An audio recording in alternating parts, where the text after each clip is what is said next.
এই রমজানের মাধ্যমে তুমি তাকওয়া অর্জন করো, গুনাহ থেকে নিজেরে কন্ট্রোল করো। রোজার দ্বারা তাকওয়া যেই পরিমাণ অর্জন করা যায়, অন্য আমলের দ্বারা এই পরিমাণ অর্জন করা যায় না। রোজার মধ্যে বড় আমল দুইটা, এক হলো তারাবির নামাজ, আর এক হলো রোজা। এরে নবীর উম্মতের দল, এই মাসে আর একটা সুন্দর আমল হলো কোরআনের তেলাওয়াত।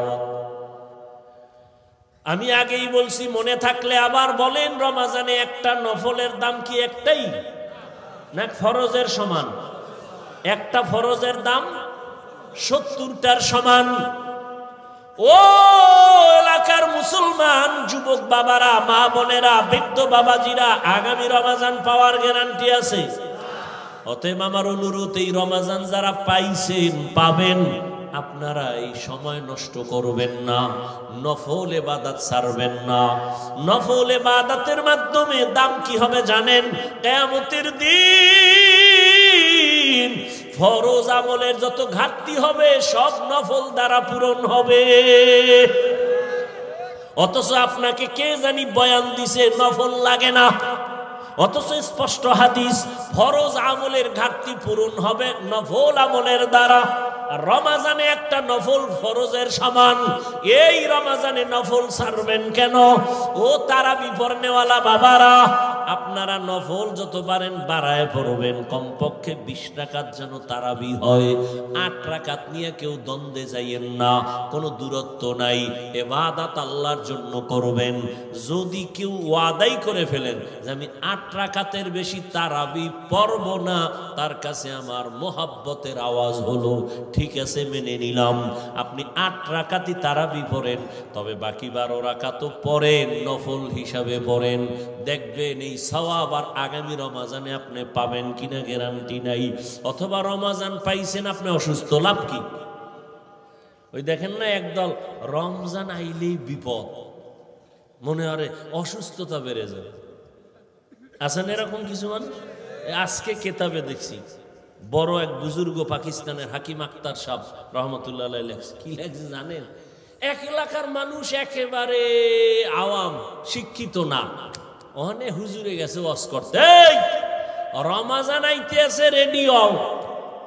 এরা বুঝে না রমজান কি। কয় হুজুর এটা কি? কয় এটা আইলে ফজরের আগের থেকে সন্ধ্যা পর্যন্ত না খায় থাকা লাগবে। কয় এটা আমার কোন গজব, সারা দিন না খাইয়ে কহ একটু পানি টেনি, না পানিও না। কয় কি পানিও পান করতে পারবো না? কয় না। এই বিপদের লাগে তো মোকাবেলা করতে হবে। এবার কে হুজুর এটা আইবে কোন দিক দিয়া? কয়ে পশ্চিম দিক দিয়ে। তাই? কবে? 29শে শাবান, শাবানের 29 তারিখ। টাইম কোন সময়? কয় সূর্য ডোবার পর। কয় হুজুর ঠিক আছে বুঝলাম। হুজুরে বয়ান করে গেছে গা, সবাই রেডি, লাঠি বানা। এই এলাকায় রমজানের ঢুকতে দেওয়া হবে না, যত যুদ্ধ লাগলো সারা দিন রাখায় রাখবে, আমাকে একটু পানিও খাইতে দিবে না, ওরে এই এলাকায় ঢুকতে দেওয়া হবে না। 29শে শাবান কবে গণ গুইনে টুইনে পাইছে। এবার কইছে হুজুরে ওই সূর্য ডুবার পরে পশ্চিম দিক দিয়ে রমজান আইবে। এরা সবাই পশ্চিম দিকে রেডি, লাডি টাডি নিয়ে। ঠিক সূর্যটা ডুবার পরেই দেখে একজনে উট লইয়া আইতেছে, উটের রাখা। এই যে দেখা যায় বোধহয় আউগা, সামনে আগা যাইয়া ধই রেখে, তোর নাম কি? আমার নাম রমজান আলী। কাহেরি পাওয়া গেছে, ধর। কে হুজুরে তের কথাই কইছে, রমজান আলী এটার ফিডা।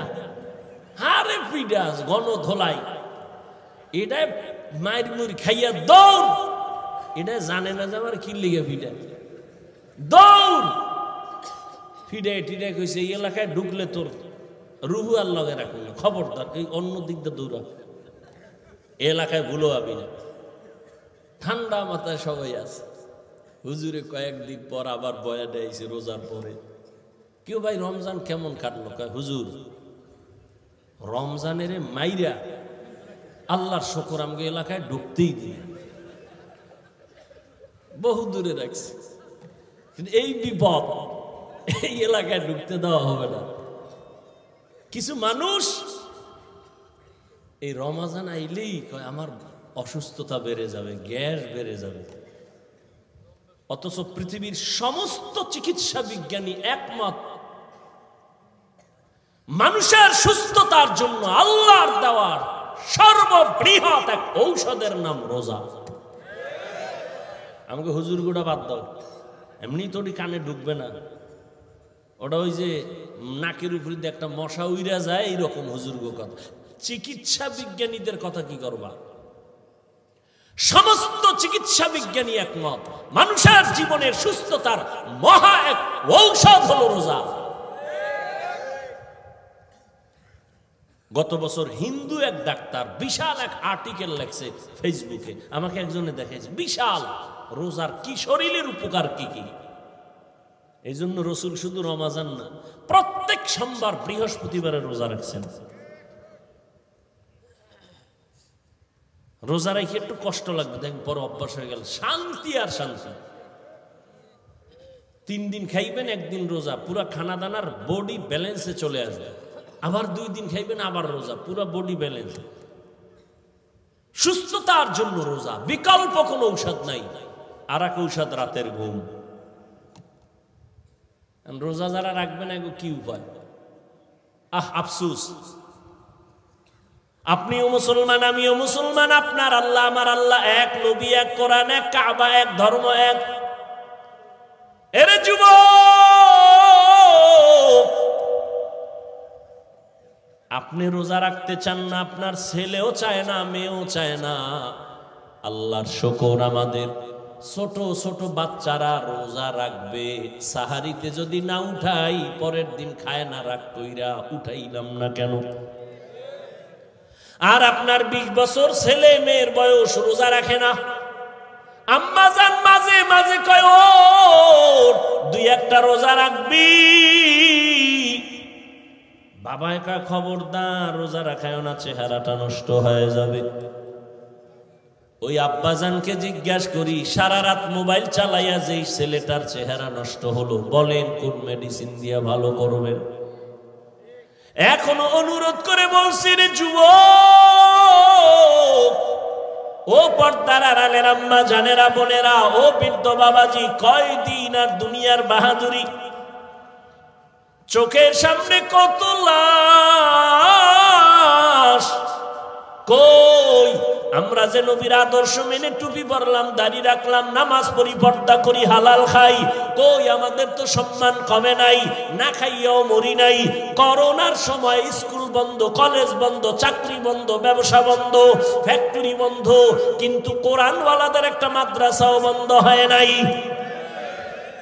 আপনি মাস্ক লাগাইছেন, ট্রিপল মাস্ক, মরবেন না করোনার ভয়ে।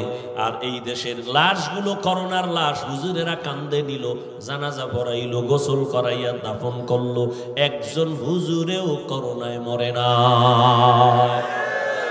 এরে আমার কলিজার যুবক বাবারা, আল্লাহ সম্মানের মালিক, ও এলাকার ভাইরা, ও যুবক বাবারা, এতক্ষণ আমি যে বয়ান করতেছি আমি একবারও কিন্তু আপনাদের বলি না আমার মতো টুপি লাগাও, স্কুল ছেড়ে মাদ্রাসায় যাও। আমি কওমি মাদ্রাসার সন্তান, তোমরাও যাও।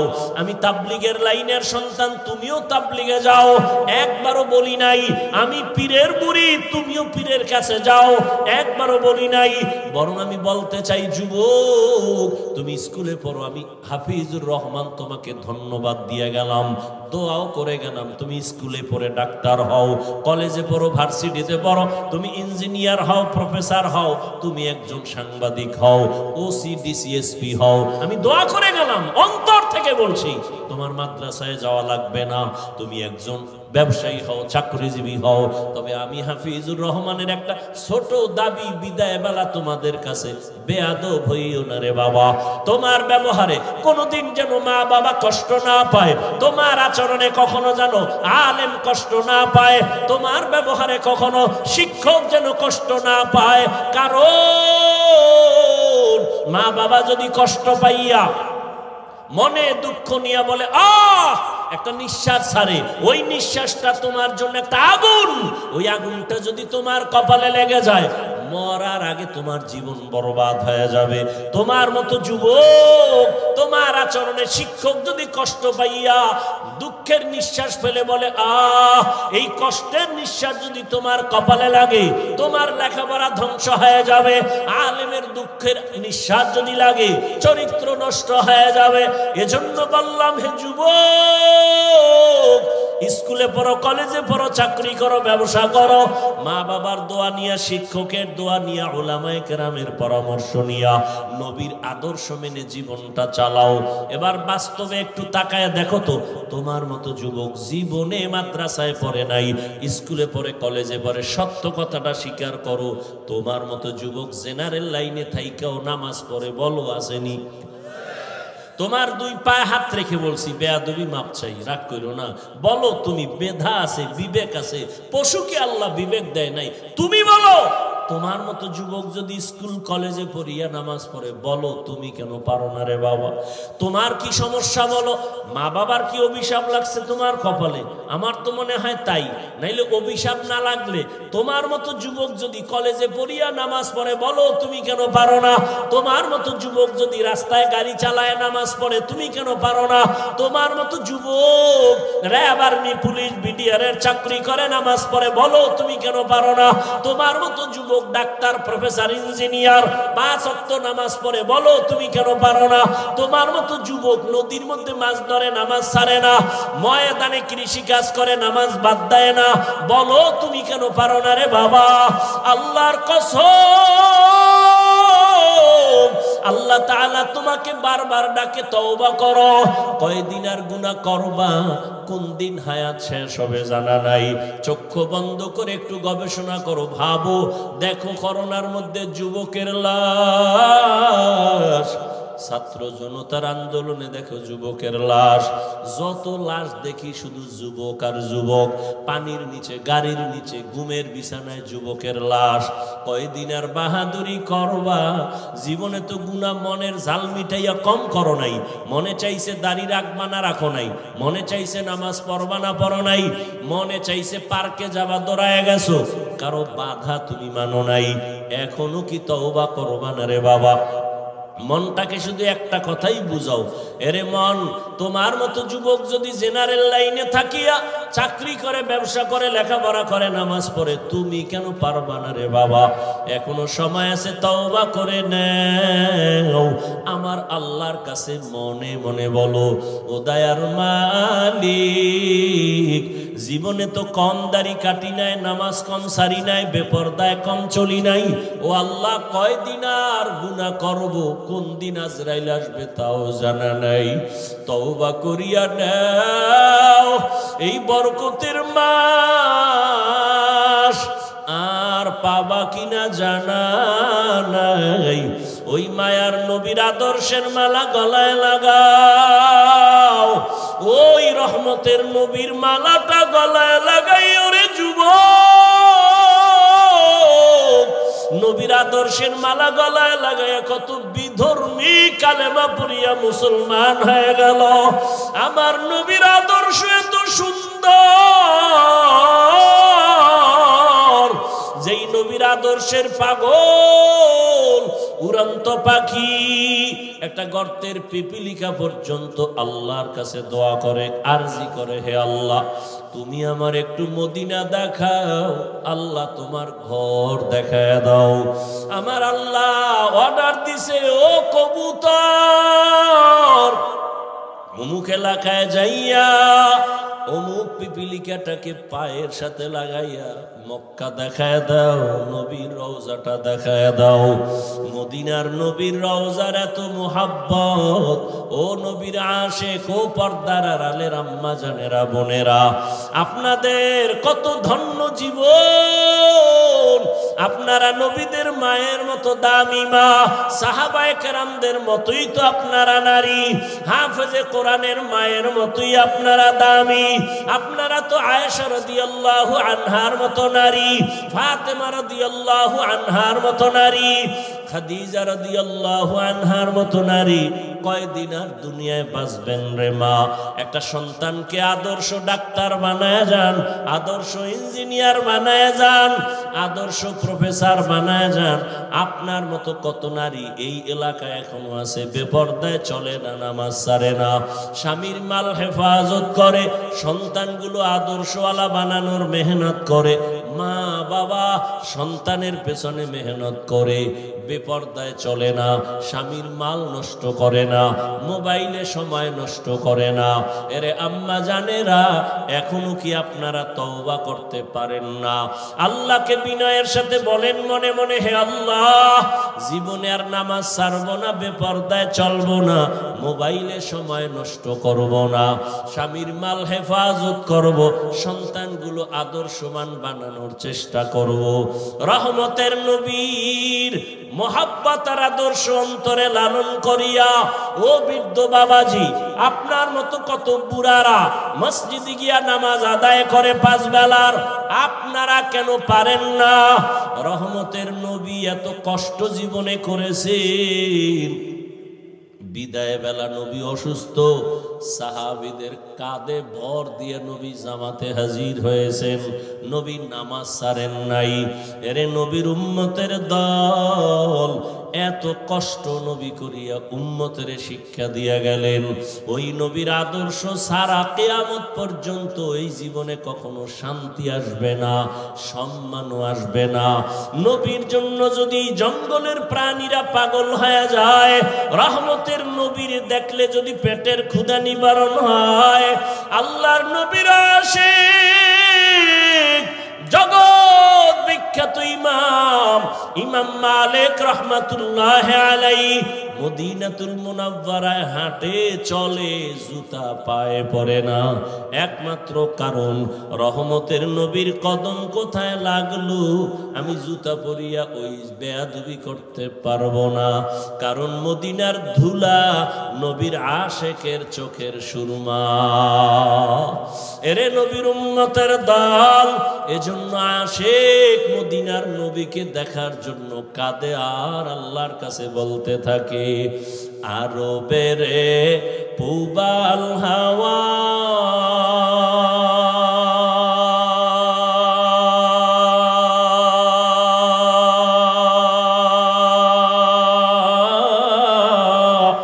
পশ্চিমে করে সুধাওয়া,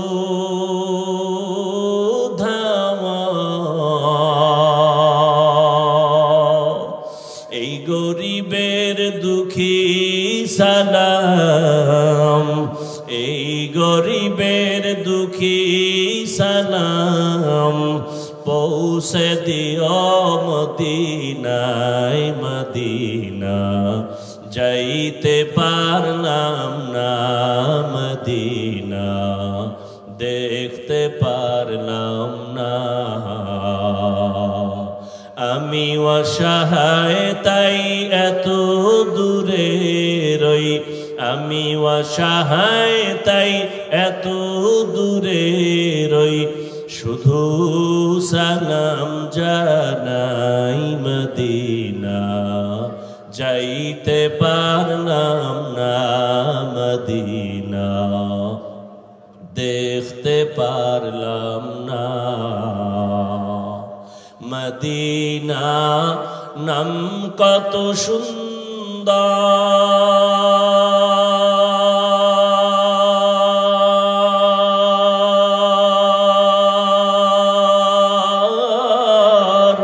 মদিনা কেরে সেবন্তা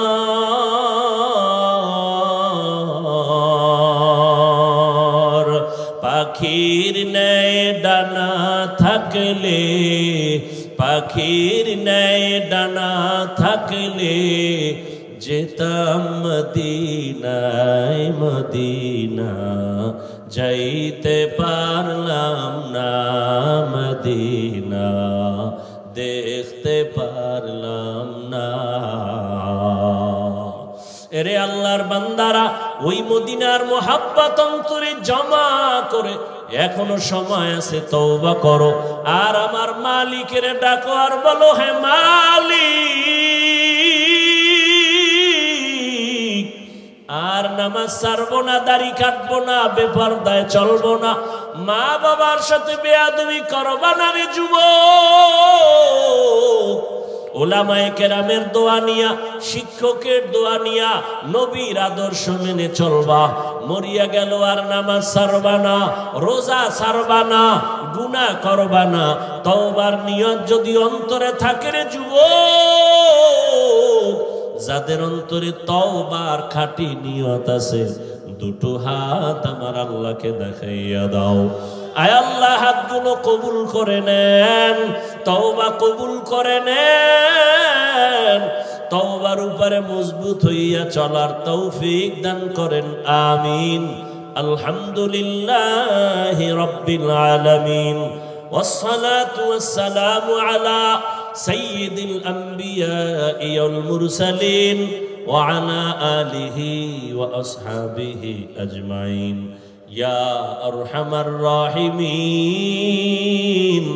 ইয়া আরহামার রাহিমিন, ইয়া আরহামার রাহিমিন। রব্বিরহামহুমা কামা রব্বায়ানি সগীরা। আল্লাহুম্মা ইন্নাকা আফুউন কারীম তুহিব্বুল আফওয়া ফা'ফু আন্না। আল্লাহুম্মা ইন্না নাসআলুকা রিযাকা ওয়াল জান্নাহ ওয়া নাউযু বিকা মিন সাখাতিকা ওয়ান নার। ও দয়ার মালিক, গুনাহের বোঝা নিয়ে আপনার দরওয়াজায় হাজির।